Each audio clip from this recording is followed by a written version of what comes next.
Hey, what's going on, man? Coach Tyler here with Black Diamond Softball and Fitness, and we got a brand new episode of the Foul Pole to Foul Pole Daily Show. Today is Friday, March 1st.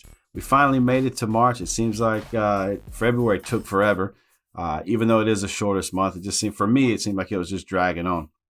Been a little bit busy this week. Got a couple things going on the personal side, so I had to take a step back from putting out all the daily episodes that I would like to this week, but it is what it is. I hope you guys are having a good week, and the weekend looks good for you. Here in the Southeast, man, it's going to rain. I know a lot of the college games that were scheduled for today and tomorrow have had to adjust. A lot of people are going to a doubleheader either Saturday or Sunday. And a lot of these teams have a getaway day, too. A lot of them come in that Friday morning, play that game, and then they're heading out Sunday afternoon, Sunday evening. So travel is going to be crazy this week, at least in the Southeast. And I know Texas has been dealing with some weather as well. So hopefully that lightens up. Today's episode is brought to you by the Carolina Patriot Collegiate League. If you guys don't know about that, man, let me tell you a little bit about it. We have a brand new summer league coming to the Carolinas. There are summer leagues throughout the country, and it's getting more and more popular to do these kinds of things. And as always, man, we're trying to find different ways to help promote the game. And I'm glad I had a chance to sit down and talk with Wayne Ritchie. He's sort of the director, the president, the all-doer, if you will, for the Patriot League here in the Carolinas. So he's got this thing kicking off this summer, June and July. A few teams going to be playing about 20 games or so, somewhere in there.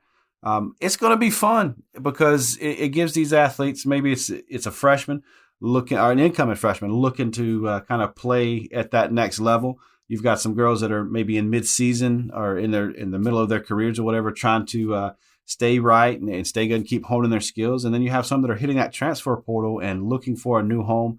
Maybe it wasn't a right fit for wherever they were, whatever the reason. So there's a lot of good stuff about this. Get out there, show your support, meet some players, maybe get some autographs, talk to some of them, and maybe one day your daughters or you, for that matter, will be playing in the Carolina Patriot Collegiate League. So big shout out to Wayne Ritchie and everything they're doing up there. Looking forward to it this summer, and I can't wait to be a part of it.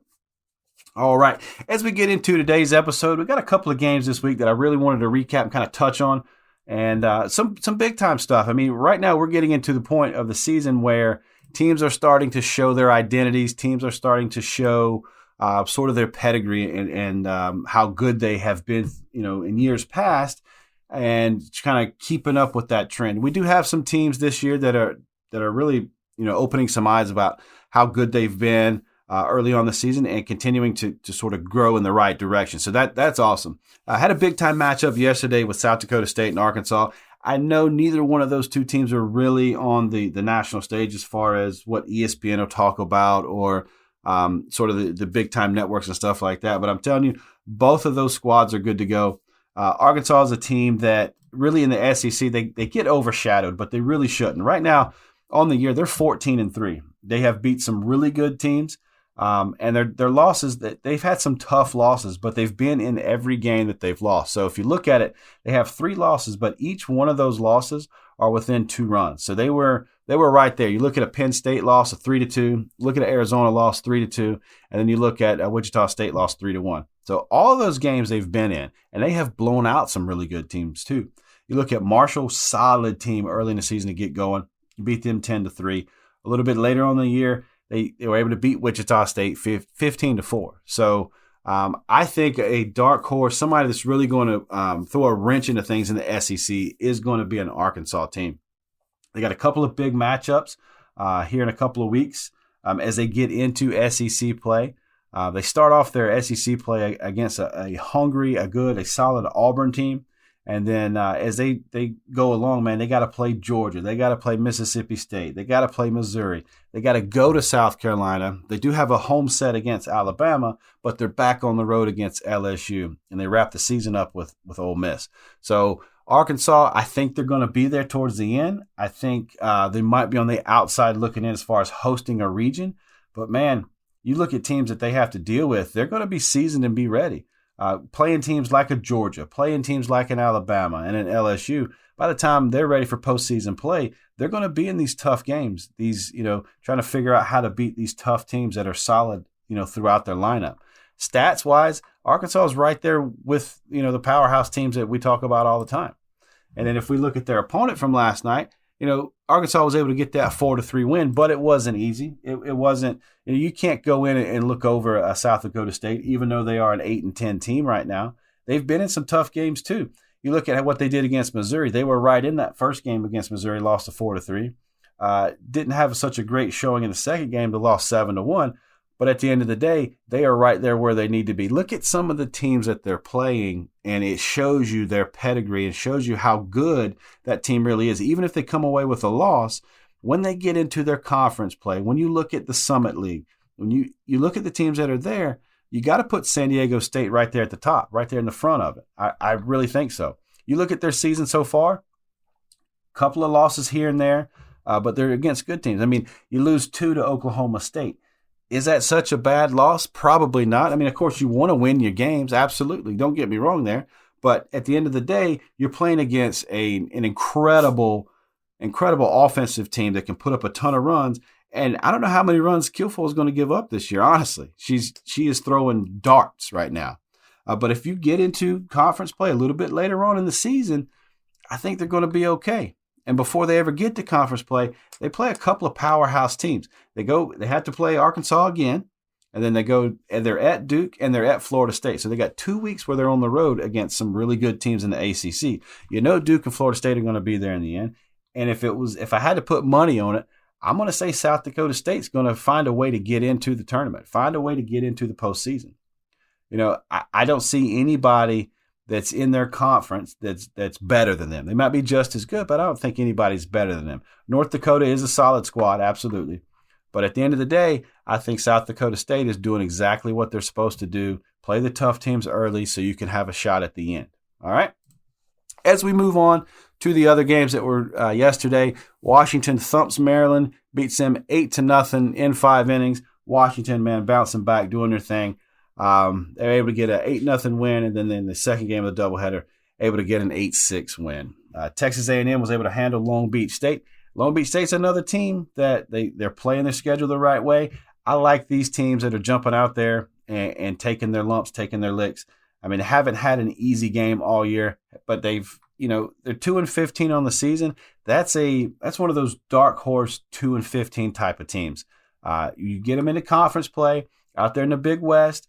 You look at who they've got out there in the Big West. You got a Cal Poly, you've got a Hawaii, Cal State Fullerton, some tough matchups. But I'm telling you, Long Beach State is not an easy win, not an easy out. All right, big win yesterday for the Florida Gators. Got a big win over Cal State Fullerton, beat them 9-0, and then they turned around and beat Long Beach State again, 15-0. So Florida is going to put it on you. Another team in the SEC that is just primed and ready to go. Got to deal with a lot of traffic in the SEC, whether it's LSU, it's Georgia, it's Alabama. It's a who's who there, especially with Missouri playing right. South Carolina's going to be there at the end. So for me, I think the SEC's probably got 8 or 9 teams that really could host a region. I mean, at the end of the year, you got any of those teams really could host a region. Stanford gets a big win yesterday, 7-0 over Boise State, handled business, did what they were supposed to do, put up some runs, and were able to get exactly what they needed out of the day. Not looking for too much, just going in there, handling their job. Alabama struggles a little bit yesterday against a Northern Iowa team. You look at a Northern Iowa team, they're not going to jump off the page at you. They are in the Missouri Valley Conference, 8-4 on the season. Haven't really played too many teams, but have been able to beat the Auburn Tigers. Again, Longwood is another one of those teams that they've beat. Longwood's not going to jump off the paper at you. He's not going to fill up any stat sheets or jump off any power rankings or anything like that. But that's a solid win, a 9-8 win that they had early in the season last week. So if you look at what Northern Iowa has to do here towards the end, they do play in that Missouri Valley Conference. Can they be there at the top? Valparaiso's a solid team. You're looking at a team like Missouri State. I don't know how much, where the ceiling is for Northern Iowa. I know by them playing teams like in Alabama, them playing teams, that is going to put pressure on them. They have to perform their best to stay in it. I think that's good for them. Speaking of an Alabama team, is there anybody better in college softball right now? I mean, Alabama's sitting. They're sitting at 17-0. Have they played the toughest schedule? Probably not. But they do have some solid wins. Solid win over Villanova. That Longwood team, they've handled them twice this year already. They beat a game Virginia team 3-1 and 3-2 earlier this season. But I don't know what I'm going to get by looking in the circle at Alabama. They're going to be there in the end, I think, just by looking at the conference, the schedule that they have. I mean, they're going to be battle tested when it comes to it.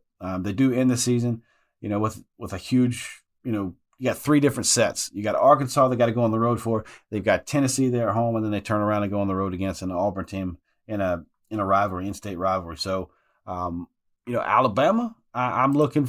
It's looking favorable for Alabama to be there and really fight for an SEC championship towards the end of the year. And that's pretty much the games from yesterday. Not a whole lot of action during the middle of the week. We did have a great game between the Georgia Bulldogs and the Clemson Tigers. Georgia and Clemson, again, man, probably both teams make it to the Women's College World Series.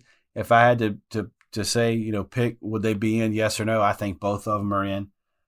Texas was able to pick up a big win over Texas State on Wednesday as well. So what are you going to get with a Clemson team? Well, sometimes they get the bats rolling, sometimes they don't. They got a tough conference. You're looking at a team like a Duke. You're looking at Virginia Tech. You're looking at Florida State. I mean, there's probably 5 or 6 teams that are going to be in the postseason from the ACC. Even you look at a Carolina team right there in the middle of the pack when it comes to that top 25, top 30 teams in the country. So I'm looking forward to this weekend, watching some games if they can get them in. A couple of big matchups this weekend that may or may not get rained out. I know you got a California versus a Georgia supposed to take place in California today at 1 o'clock. That's a big-time matchup. I think Stetson and Tennessee will be a fun game to watch. Who shows up for Tennessee today? Oklahoma is playing against Miami of Ohio, not the other Miami, because the other Miami doesn't have a softball team just yet. But I can almost guarantee you within the next 5 years, the University of Miami has a softball team. A couple other matchups on the docket today. Out in Fullerton, you've got number 20 UCLA taking on number 18 Florida. Big fun matchup for me. I'm a big UCLA fan. I haven't written them off just yet. I'm looking forward to seeing them play against another solid team. Arizona and Alabama. Today they're playing down in Alabama, so that might get rained out. Not 100% sure. There's already 2 games that have been canceled today. The Florida State matchup with Maryland and the Florida State matchup with Mount St. Mary's up there in Eugene, Oregon. So they're catching some rain up there in the Pacific Northwest. One game I'm going to be paying attention to because I'm a huge fan of Central Florida is going to be Central Florida and South Carolina. I think a lot of people are kind of down right now on UCF just because they've been a little bit back and forth this season. But, man, for me, there's no funner team to watch. If funner was a word, I would have to put it on UCF. University of Central Funner for me. Big time fan of Chloe Evans and Jazz and Shannon Doherty and those girls. I like them a lot. And you guys know I've had Chloe on the podcast before. She's such a great person. I'm able to chit chat with her and throughout the season. So it's cool to get her perspective on things. So looking forward to some action today. And then tomorrow, we got a couple games on slate. We have to pay attention to the weather. I know throughout the Carolinas, we've got really, if you look at it from like Alabama and Georgia and Florida and Arkansas and North and South Carolina, we got a lot of weather coming through here. So stay tuned for the updates and stuff. One big matchup, if it happens, will be that Georgia-California at 4:30 tomorrow. And then you have what was going to be a great weekend up in Eugene. You had Florida State and Oregon, and you had Florida State and Washington, but both those games are already canceled. But tomorrow's nightcap will be Georgia versus Stanford. Heck of a matchup. I'm looking for Stanford to put Kennedy in the circle and see what's up. Stanford's a really strong team this year. They do have a couple of losses this year, They're 11-4 on the season, but they the powerhouse team out there. You got Oregon, Washington, you got Stanford. For me, losing too early to Kentucky. Kentucky's a solid team. They lost 2-1 and 3-2. And they did lose 4-0 to Florida State, but they've beat some good teams. They beat some solid teams. They beat a team like Tennessee, so they were able to sort of right the ship against Texas. Texas got them earlier down in Clearwater, 9-2.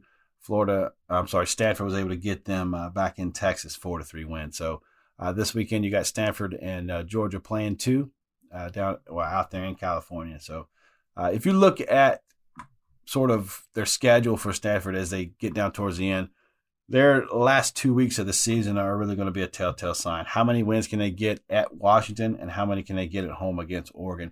If they can go 2-1 in both of those series, I think that's going to be your best team out there in the pack. UCLA, they're there as well. I mean, you don't know. Does UCLA right the ship before April 19th, 20th, and 21st? I think that's something to be paying attention to. So anyway, that's going to do it for me today. Sort of a week wrap up and sort of a look ahead towards this weekend. A lot of good ball to be had. We're inching closer and closer to conference play. I think most teams are starting their conference play over the next 2 weeks. So looking forward to that. The dust will kind of settle and we'll see the teams sort of rising to the top of their conferences. I think this year there's going to be more parity in the ACC, and there's going to be a lot of parity, I think, in the SEC just because the gauntlet that is the SEC, but that's why those teams are so good when it comes to postseason play. We'll see if anybody's got anything for Oklahoma this year. Oklahoma is when it comes, to the cream of the crop, Oklahoma is the best of the best. If you guys don't mind, please share this. If you guys like it and you find somebody that, hey, they want to listen to a softball podcast, please share it with them. And as always, man, if you share it with a friend, be sure you tell them you love them.